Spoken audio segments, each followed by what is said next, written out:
Today's episode, From Pain to Restoration Through God. Anyone who spoke about God, I did not believe in that. That I started now drinking even 48 cans per night to be with those older men. They were 3 times my age, some of them even older. I would now see a lot of things and hear a lot of voices. In my household, my parents used to provide everything for me, every material thing that I asked from them. But they neglected me in that process. They were never there whenever I needed them. They were only there financially. That led me to feel rejected. It got to a point where I started going outside of home to go and look for love and validation, for attention. I started seeking attention from bad friends. I remember me and my friends, we started smoking at the age of 12 years. No one was there to guide me properly, and I had the money to buy because my parents were giving me a lot of money. It got so bad to a point where I started going outside to look for validation from other people. As you can see in this picture, I started making bad friends. Me and my friends, we would go out to parties, and we'd also start smoking.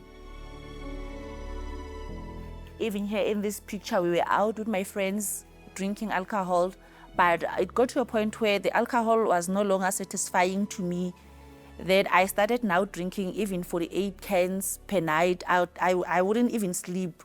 I would drink 48 cans and my friends would pass out, but I would not pass out. Even with the cigarette, it got to a point where it was no longer satisfying for me to put it inside the mouth. I started smoking, putting 2 cigarettes inside of my noses. At that time, I enjoyed the effect that came with when the smoke was coming inside, but there was still this emptiness, because at the end of the day, after drinking all those cans, I'd still go back home crying. I'd sleep every night, I'd sleep crying, having this need that there was something that was short, but I did not understand what it was. I now started dating older men. Some of them were old enough to be my father. Some of them were older than my father, 3 times my age. Not because I needed anything from them, because I did have the money. As I mentioned, that my parents used to give me money. But I started dating them for validation, because I thought that maybe they can fill the void that was inside of me. It was still not fulfilling for me to be with those older men, because they were 3 times my age, some of them even older. But I would do it because they used to treat me as if they loved me. Even other men that I dated, they were married. And although they tried to convince me that they loved me, deep down I knew that they do not love me, because some of them, they were married. I knew that they loved their wives. But for validation, I just continued dating them. It got to a point where smoking, drinking, partying was no longer satisfying to me, so I wanted to do something different. That's when the fear came.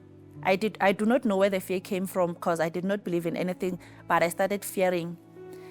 During that time, my mother passed away, and then I started now being depressed, because I remember my grandfather took me to the doctor, and the doctor diagnosed me with depression, and they gave me antidepressants. I remember even taking the antidepressants, I would get even worse. Sleep, because the pills will make me to sleep. So sleeping, I would now see a lot of things and hear a lot of voices. It got to a point where I was now very depressed. My depression escalated into anxiety. I started now drinking even more heavy and smoking even more. I was so desperate. I went to so many places, but I did not receive help. I even went to counseling, but it was not helping. Instead of helping, everything was getting worse. The voices were now getting closer, even the knocks were getting closer. And now no one was believing that I was seeing things. They only believed that I had anxiety and depression, and my father was no longer working. So financially now I was even starting to struggle. The friends that I thought were my friends, now when I was in depression, they didn't even come to see me. And they said they can't come to me. They said to my face that I am crazy, so they don't want to come see me.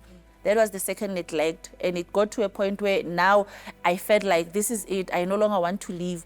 But I was still so scared to die. I wanted something to kill me, but I did not want to commit suicide, even as much as I wanted to die. With all the suffering, I still believed in the myth that God does not exist. There is no devil. Anyone who spoke about God, I did not believe in that. I just thought they were scams and liars. My situation was so bad that even my family did not believe that I was going to recover from that situation. I remember one time I woke up and found that my family was now preparing for my death. Even though I was very young of age, I was 24 years old, but they already thought that my life was finished. Knowing and seeing that I was about to die, but I was too proud to ask for help. And I remember my cousin saying to me, I know a place where you can get help. And I said, I've been to a lot of places, but I have never received any help. Which place are you talking about? And she said to me, come with me, I will show you. As we were walking to that place where she had called me to come with her to, I saw a board that was written, Jesus Christ is the Lord. And I remember when we got inside the church, the service had already started. The pastor was in the middle of preaching. Me and my cousin, we sat at the back. When the pastor read the Bible verse that said, fear not, for I am with you, I now started wondering, who is with me? And how did the pastor know that I am fearful? How did the pastor know that I have lost hope? Who is this person that the pastor is speaking about who is with me? Only the words that said, fear not, for I am with you, they gave me hope, even before being prayed for. Just hearing the word that says, God is with me, I now started having hope. After the service, my cousin took me to the pastor, and she explained my situation to the pastor. And the pastor only gave me 2 words. He said, fear not, for God is with you. And when I went back home, I now went back home with the word that God was with me, that I must not fear. And I said, why not give this God a chance to see whether he is really with me? And I gave him a chance. Only that word that said, fear not, was now in my mind. It was always there. Even when fear came and the voices came, I would remember the word that said, God is with me. Every time I would remember that he is with me, I must not fear. It was during that time that I now started seeing the transformation in my life. I started seeing changes. Now I was no longer fearful as much as I was at first. I even stopped drinking and smoking. Because I made a decision, it did not take me long. It took me only a few weeks for God to transform my life. I now started believing in God, and the pastor was speaking about being born again, being baptized in water. That's when I decided to get baptized in water. And everything that the pastor was saying, to let go of your own will in order for the will of God to happen in your life, I was doing that because I was still new. I was still thirsty, very thirsty for this God, for everything that this God has to offer me. It was this time when the campaign of Israel was introduced. I did not understand what the campaign was. I only heard the pastor saying, sacrifice, sacrifice. Then after the service, I went to one of the assistants of the church and I asked what was the campaign about. Then the assistant explained to me that the campaign was about sacrificing your will, surrendering everything to God in order for God to do his will in your life.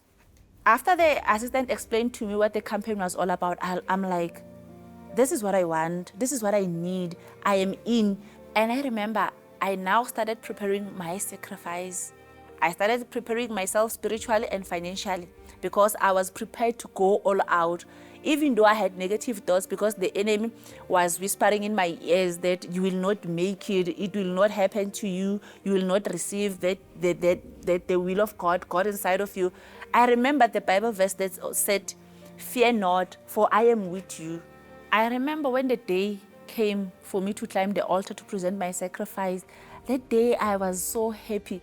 I was even dressed well because I knew that I'm going to meet someone important, someone who had done a lot for me, who is willing to give me everything that I need.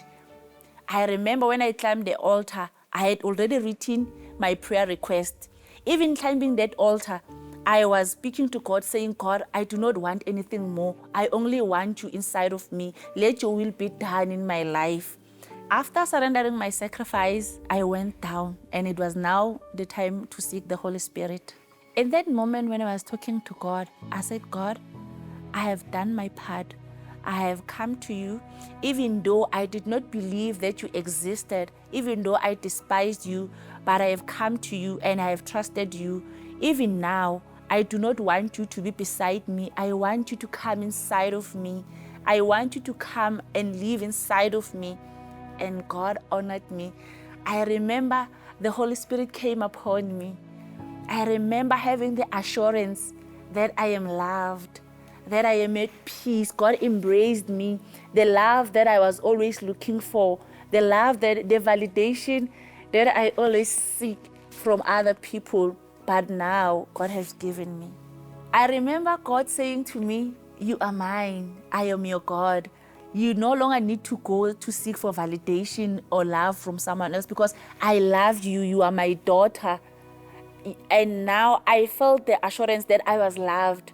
I did not fear anymore, and I did not feel the pressure or anything that was pushing me to go and look for validation and love.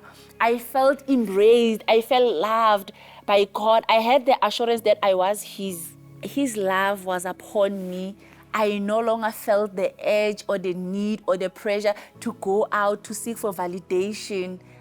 It was not a feeling or crying or emotions. It was inside of me, the assurance that I am His and He is mine. He is inside of me.